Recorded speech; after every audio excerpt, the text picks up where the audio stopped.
When my son married Clara, I thought I was gaining a daughter.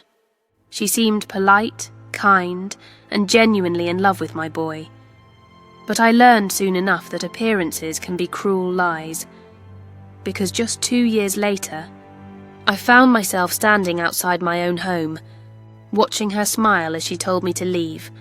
I never thought I'd hear these words in my own living room. "Margaret, you've had a good run here, but this isn't your home anymore."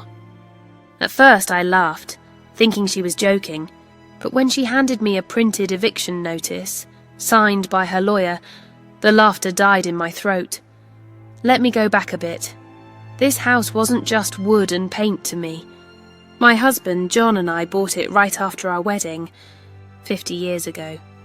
Every corner had a memory, from the kitchen where he'd dance with me while dinner simmered, to the garden where our son Andrew took his first steps. When John passed away, the house became my anchor. I lived quietly, paying the taxes, maintaining every inch.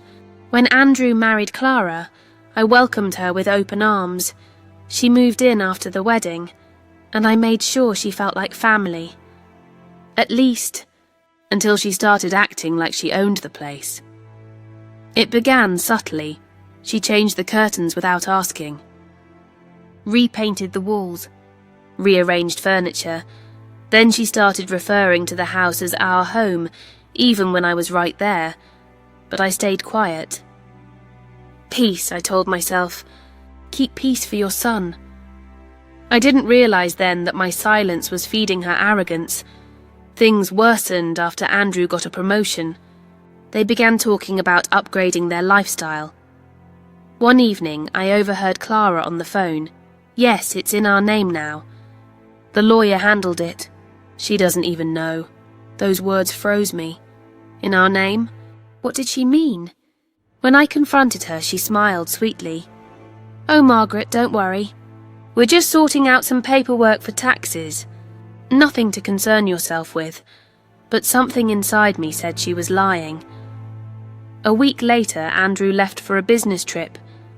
Clara wasted no time. I came downstairs to find her packing my things, my clothes, my photo frames, even John's old guitar. "What on earth are you doing?" I asked, trembling. "You're leaving," she said flatly. "We're selling the house and I need it empty." I laughed nervously, thinking she must have gone mad. "You can't sell this house." "It's mine." She crossed her arms. "Not anymore." Checked the records, and she was right. The new deed listed Andrew and Clara as owners. My name was gone. I sat on the porch that night, heartbroken. How could my own son do this? But something didn't add up. The deed change couldn't happen without my signature. That's when I called the lawyer who'd handled my husband's estate years ago, Mr. Davidson. "Mrs. Reeves," he said after a pause, "I never transferred ownership, and legally no one could without your signed consent." I told him about the eviction, about Clara's papers, about my missing name. He went silent for a long time before saying, "Meet me tomorrow morning. Bring everything you have." The next day, Mr. Davidson examined the new deed. His face turned pale.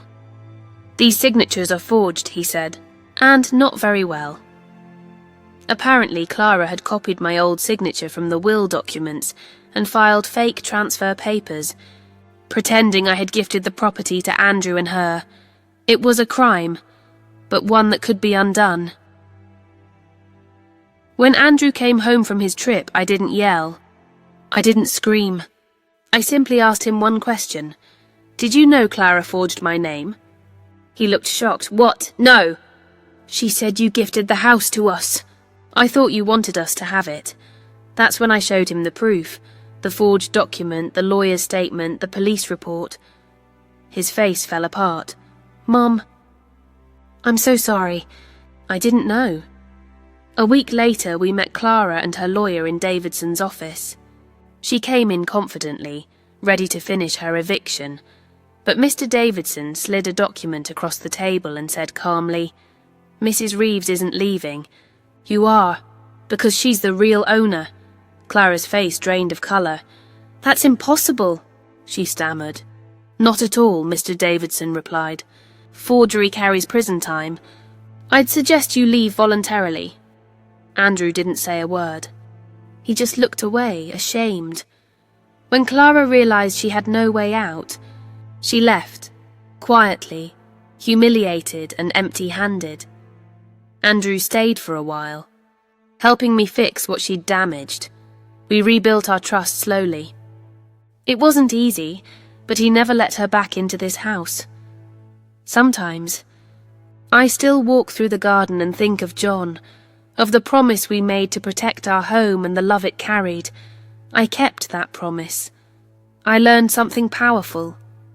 Silence may keep peace, but truth keeps dignity, and in the end, I didn't lose my home. I found my strength. If you believe no one should ever be pushed out of what they've built, hit like and subscribe for more powerful true stories, because every voice, especially one that's been silenced, deserves to be heard.